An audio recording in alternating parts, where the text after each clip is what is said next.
Jerusalem is shaking.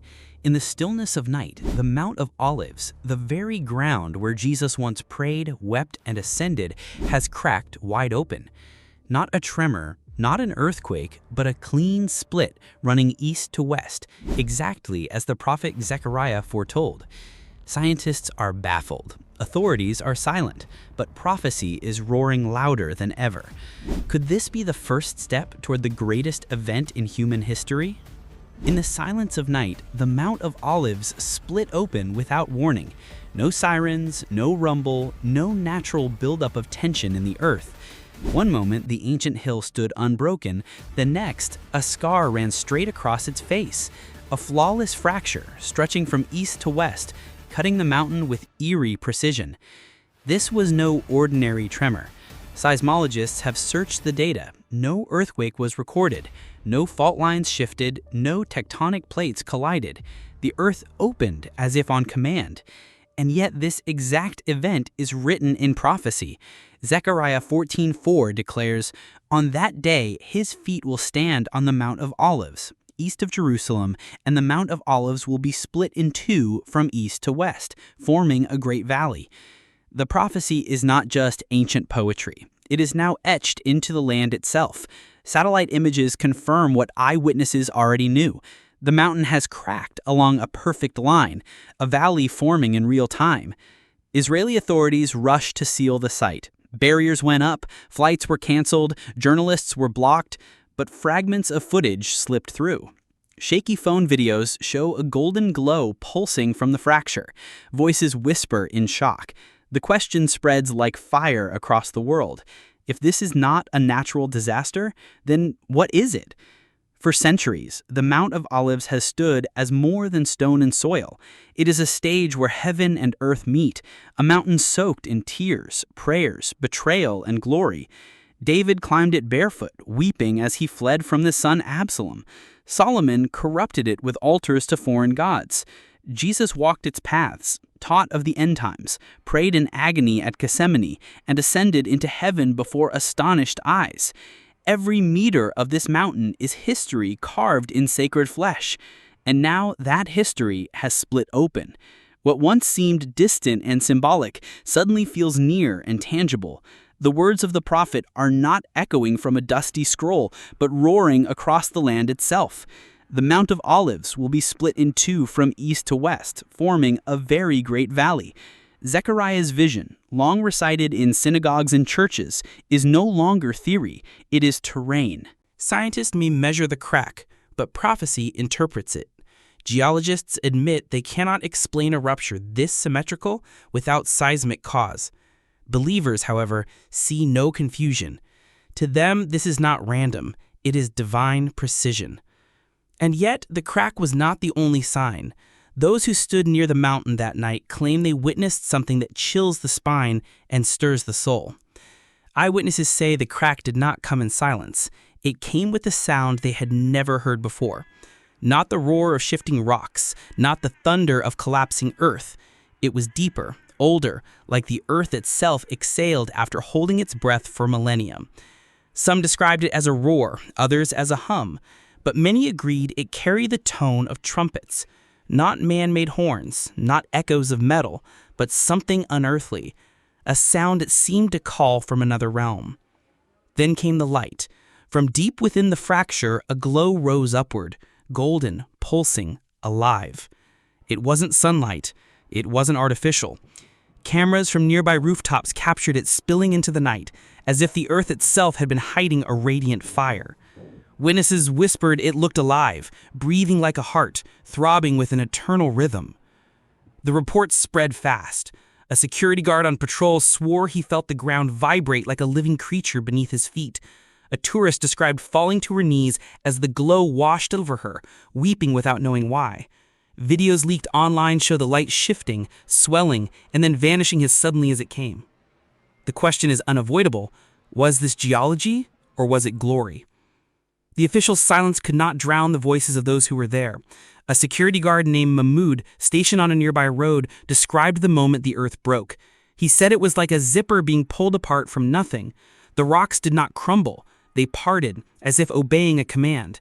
He swore the crack formed in front of his eyes, and from its depths came the golden light that left him trembling.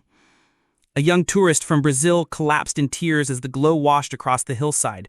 She later said she had never prayed before, but in that moment she felt compelled to cry out to God. Her words spread online. "I didn't see a fault line. I saw glory." Local residents told of dreams in the days leading up to the event. Some dreamt of a man in white with eyes like fire standing on the Mount of Olives. Others dreamt of a valley opening beneath his feet.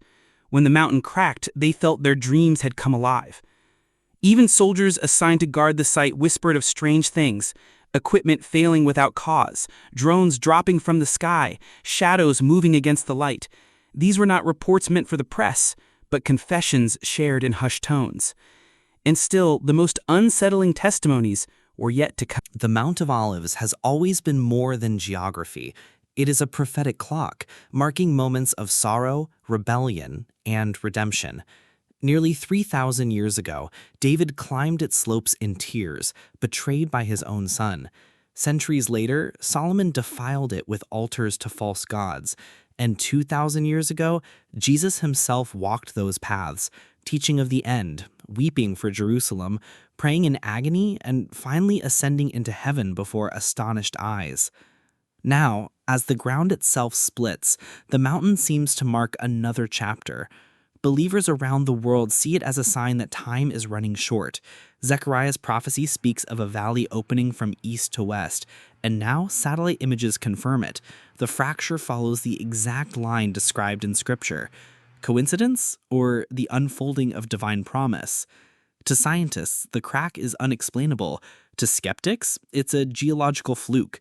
But to those who hold to the word, it is the ticking of that prophetic clock. Romans 8:22 reminds us, "The whole creation has been groaning as in the pains of childbirth right up to the present time."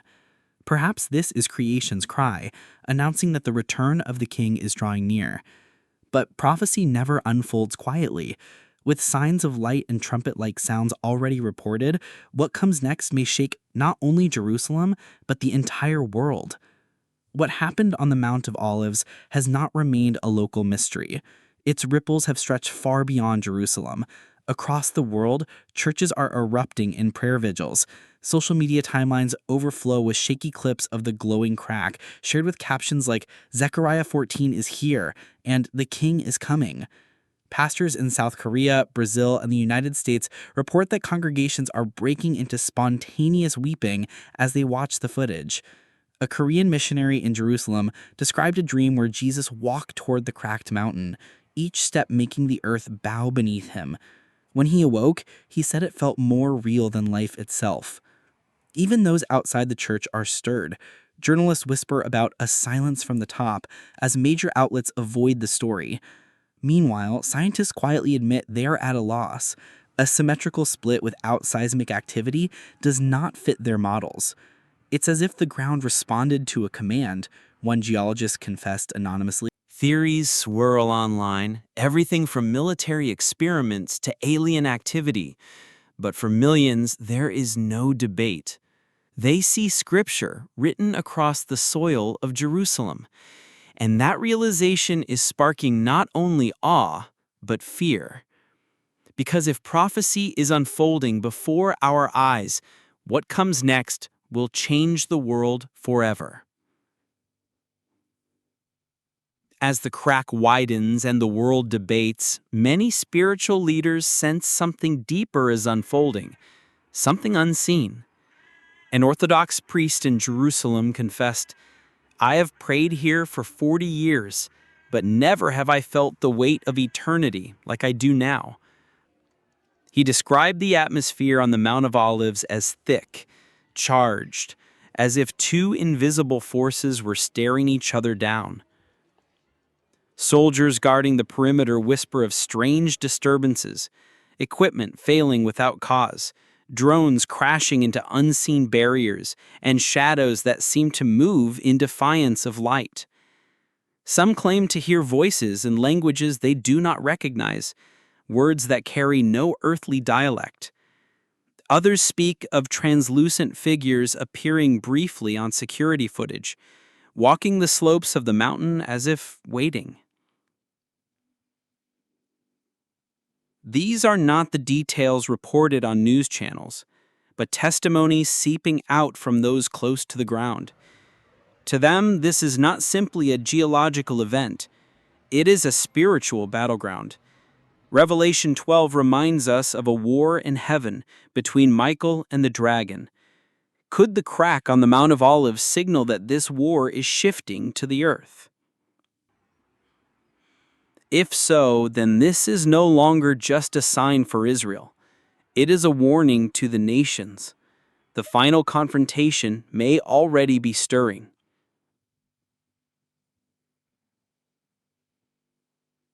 Prophecy has always pointed to this mountain.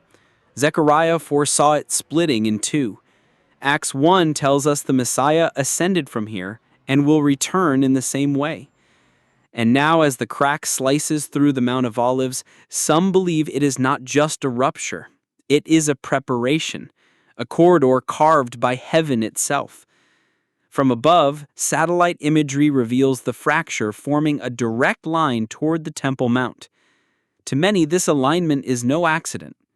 Malachi 3:1 declares, "The Lord whom you seek will suddenly come to his temple." Could the earth itself be laying down the path? A passageway between the Mount of Olives and the temple, prepared for the return of the King? Strange clouds have begun appearing over Jerusalem, moving against the wind, forming shapes too precise to dismiss. Some glow faintly, others linger unnaturally. Worshippers see them as signs of divine presence, glimpses of the same glory that once filled the Holy of Holies. But not all view it with joy. To some, this is not the blessed hope, but the beginning of birth pangs. A line has been drawn across the land, and with it, across humanity itself. The question is no longer whether the prophecy is real. The question is, are we ready for what comes next?